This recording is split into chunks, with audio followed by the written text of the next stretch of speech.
Hi readers, this was going to be a fairly different video, but I got to watching YouTube this morning and I ended up at the Barnes & Noble. You know how it happens. But I want to make this a little bit lighter because I have been reading some really heavy books lately. I just finished the other day, Shuggie Bain. Whew. I had to read something very light to finish that. I am currently reading The God of the Woods by Liz Moore. That is also a lot heavier than I expected it to be. So after I finish that, I'm going to do some lighter YA reads. Now, YA does not have to be light, but I'm making some choices even though it may not seem so with the last thing I'll talk about. So when I was watching YouTube this morning, I found out about a series called The Naturals Collection by Jennifer Lynn Barnes. And in this collection, this is about teenagers who become part of the FBI. And the blurb by Allie Carter on this is, "The Naturals is criminal minds for the YA world," and I loved every page. So let's see what this series is about. This is kind of heavy. I got the whole series from Barnes & Noble's this morning. Barnes & Noble. It says, "Cold cases are about to get hot. Cassie's a natural at reading people. Piecing together the tiniest details, she can tell you who you are and what you want. But it's not a skill that she's ever taken seriously. That is, until the FBI come knocking. They've begun a classified program that uses exceptional teenagers to crack infamous cold cases, and they need Cassie. Once Cassie starts living with a group of teens whose gifts are exceptional as her own, it becomes clear that no one in the Naturals program is what they seem, and that their work won't be limited to cold cases. Caught in increasingly lethal games of cat and mouse and facing seemingly unsolvable mysteries, the Naturals will have to use all their gifts just to survive. Don't miss a minute of the shocking twists, incredible friendships, and thrilling romance of Jennifer Lynn Barnes' beloved Naturals series. All 4 books and novella together for the first time in this boxed set." And this seems like a really fun, light read, even if it is about cold cases and murder. So I will soon be giving this a try. And this series reminded me of a couple others, and I know I've got at least one more YA series about exceptional teens. The 2 that I could find this morning were by Meg Cabot. The first one is the 1-800 Where Are You series. Book number 1 is When Lightning Strikes, and I think there are 5 other books in this series, and now that I am reading this, I want to go back and reread it, but not right now. So, in When Lightning Strikes, Jess Mastriani was misunderstood by her teachers and had a crush on the local bad boy, but that didn't mean she was trouble. But trouble found her when she survived a lightning strike and discovered that a newfound talent had been bestowed upon her. Now, whenever she sees a picture of a missing child, Jess knows exactly where he or she is when she wakes up the next morning. Reuniting lost children with their desperate parents is one thing, but Jess must choose whether to use her power for good or for evil. I've read all of these. I don't remember how they go, but Meg Cabot is a good light writer. She wrote The Princess Diaries, which I have not read. Watched the movies, but I remember this being a real fun series. You know, when you're a teenager, you want to think that you are exceptional, although I'm not sure that teenagers would be great in the FBI, but it's fun to read about. The other series that I could find was, and there are 6 books in this, Shadowland, the Mediator series, and book number 1 is called Shadowland. There's a sticker on the back that's probably not going to come off. Anywho, Suze is a mediator. a liaison between the living and the dead. In other words, she sees dead people, and they won't leave her alone until she helps them resolve their unfinished business with the living. But Jessie, the hot ghost haunting her bedroom, doesn't seem to need her help, which is a relief because Suze has just moved to sunny California and plans to start fresh with trips to the mall instead of the cemetery and surfing instead of spectral visions. But the very first day at her new school, Suze realizes that it's not that easy. There's a ghost with revenge on her mind, and Suze happens to be in the way. I remember absolutely nothing about the Mediator series, but again, Meg Cabot is a fun writer. I won't reread any of these two, but I am going to try out the Naturals. But before that, I realized that I'm talking about light YA series, and this next might not seem light, but for me it is. This series was published in the early 90s, and I had 4 of the 8 book series. And so when I started thinking about this, naturally I had to go buy the first 3. I had to order them online because you cannot find them anymore. So the Power series is by Jessie Harris. Jessie Harris is a pen name for an author named Natalie Standiford. I stumbled upon that by doing a Google search for Jessie Harris, which somehow led me to the fact that it was a pen name for Natalie Standiford. I've not read any of Natalie's other works, and I, no offense, probably won't go out and buy them. If I stumble across one in the wild, definitely pick it up. But I'm not doing great with my book buying ban. Anywho, the Power series is about Mackenzie Gold, who is smart, pretty, and psychic. Mac and her friends in these chilling adventures will push her supernatural powers to the limit. Collect them all and decide for yourself if it's a gift or a curse. So I'm fairly sure I've read all of these. I know I read all the ones that I have, but I'm going to try to do a reread and maybe have a little fun with it. So in the first book, The Possession, Mackenzie's best friend, Lily Cat, that's not the best name, just loves the antique shawl she finds at a flea market, but the shawl seems to have a strange power and transforms gentle Lily Cat into an evil manhunter overnight. Mac is convinced that there's a malevolent spirit at work, and the target is Mac's gorgeous boyfriend, Aiden. I can't wait to read these. They are going to be so something else. Book 2 in the Power series is The Witness. And this is showing somebody a chair, a turned over chair, a turned over lamp, and a girl, I can't tell if she's dead or not. Her eyes are shut, so I don't know. And her legs are up, so she can't be dead. When Mackenzie Gold awakes from a terrifying nightmare in which a young, I guess she is dead, in which a young babysitter is brutally stabbed to death, she's certain that it's more than a dream. But when the murder is discovered, the police don't believe a word Mac tells them. They even think she could be the killer's accomplice. Why don't they think she could be the killer? Mac has to act quickly to track down the evil murderer before she becomes his next victim. Book number 3. This is the last of the ones that I bought.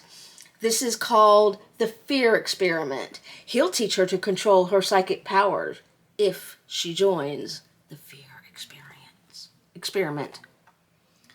Psychologist or psycho? Ever since she discovered her unusual psychic abilities, Mackenzie Gold has been intrigued by mind power. So she's really turned on by John Chaney, the handsome new psychology teacher. That's so gross. Dr. Chaney is convinced that people can conquer their fears through hypnosis. In fact, he's conducting research to prove it. Mac hopes Dr. Chaney can show her a way to master the visions that continually haunt her. But after one of the doctor's student subjects is injured in a near-fatal accident, and another is pushed to the brink of insanity, her hope turns to horror. Worse, instead of gaining control over herself, Mac seems to be losing it completely.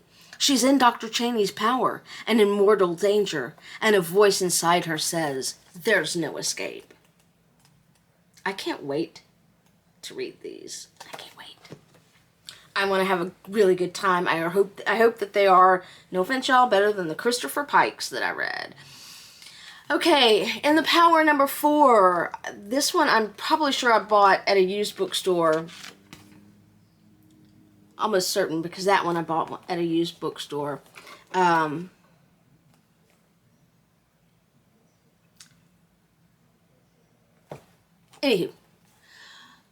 a suicide's ghost reveals the terrifying truth in the diary.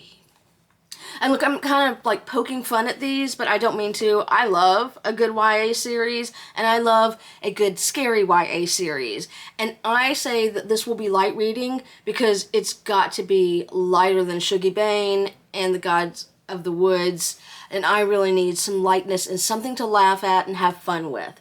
So, in the diary, Mackenzie is stunned to learn that her friend Kate has committed suicide.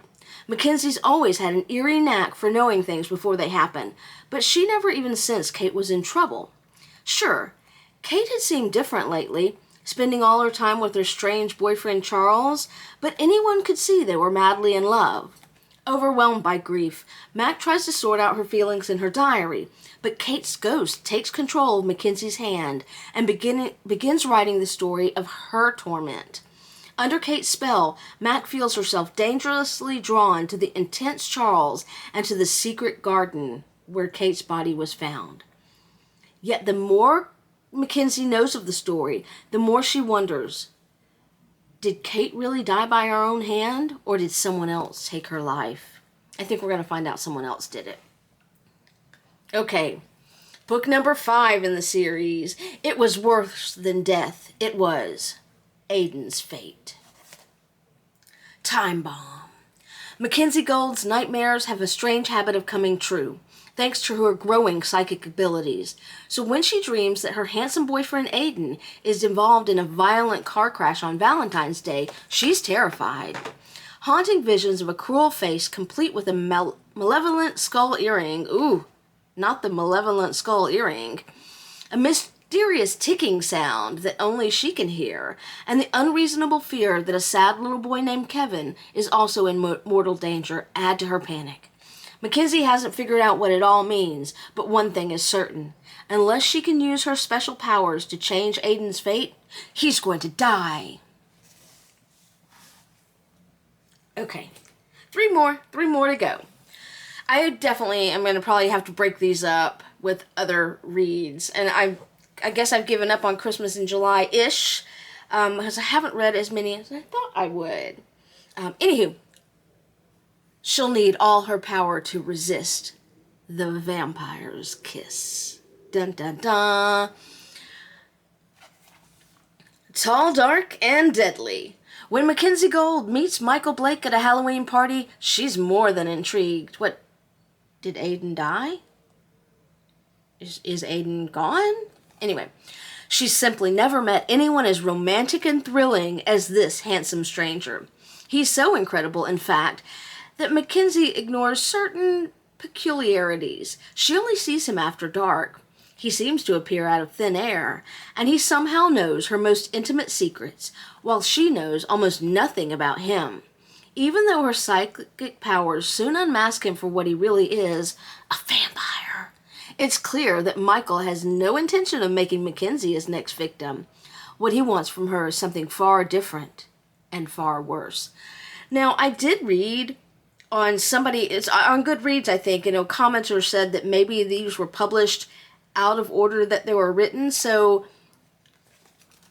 I'll let you know as I read them. It may be that that's the case, that they were written in a different order, and so that may be why some things don't make sense, like where's Aiden and why is she trying to mess around with a vampire now, but only time will tell.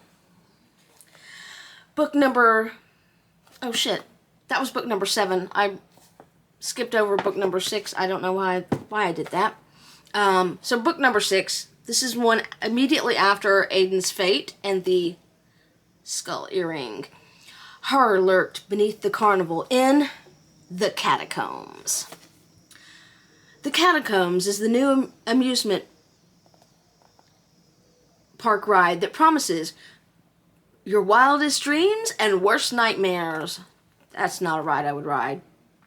Lily Cat is eager for adventure, but Mackenzie's special powers warn her to stay away. And looking into a sideshow fortune teller's crystal ball, she sees a girl struggling for her life. Moments later, the victim is discovered in a nearby attraction. Mackenzie's determined to get to the bottom of this mysterious attack, even though it means descending into the abandoned mine shafts beneath the park. In her search for answers, she's haunted by the hideous vision of a half-dead man with blue-gray, rotting skin, a lipless mouth, and an eye dangling from its socket. She senses that this monster is lurking in the catacombs, but she doesn't know she's to be his next victim. So she goes down into the catacombs, and then she's messing around with the vampire. Finally, sometimes love turns sour, and sometimes it turns sinister in The Obsession. Friend or Fiend? Hey, these were all published by Knopf. Anywho, it's instant chemistry when Mackenzie Gold meets Sharon Roderick. Sharon's smart and beautiful and has a great sense of humor. But Mackenzie's psychic powers detect a burning pain between her new friend's cool exterior. This would be cool if Mackenzie was bi, but I don't think they did that much in fiction back in the early 90s. Eventually, Sharon tells Mac that her beloved boyfriend was killed in a terrible hit-and-run accident. Sharon is desperate to find the killer, and she somehow knows that Mackenzie can help her. Mac wants to help, but terrifying dreams and visions warn her to stay away. But Sharon won't take no for an answer. She'll stop at nothing, not lies, threats, or even kidnapping, to satisfy her obsession. And those are the 8 books of the Power series written by Jessie Harris, who is a pen name for Natalie Standiford. These books are really similar, not at all similar to the Power, but I do love a good YA series, and I'm hoping that the Power gives me a good time when I read it, and that the Naturals also do. I want to check and see, I meant to do this earlier, but I got distracted, when these were published. The Naturals were published in... So, the original copyright is 2013. This cover art is from 2023. So, this is a revised trade paperback edition that was published in 2023. But it is still at least 10 years old and some change. So, I'd hope they were a little bit newer, but what the hell. Anywho, hey, do you like to read YA books, particularly YA series that are kind of lighthearted or fun? If you do, please let me know down in the comments. Thank you for watching this. I realized I forgot to do my intro when I started this, but I was eager to get it started. Thank you for watching my videos. As always, please, if you've got any comments, please leave them down in the comment section. I'll be glad to respond. That is it for me. Until next week, happy reading.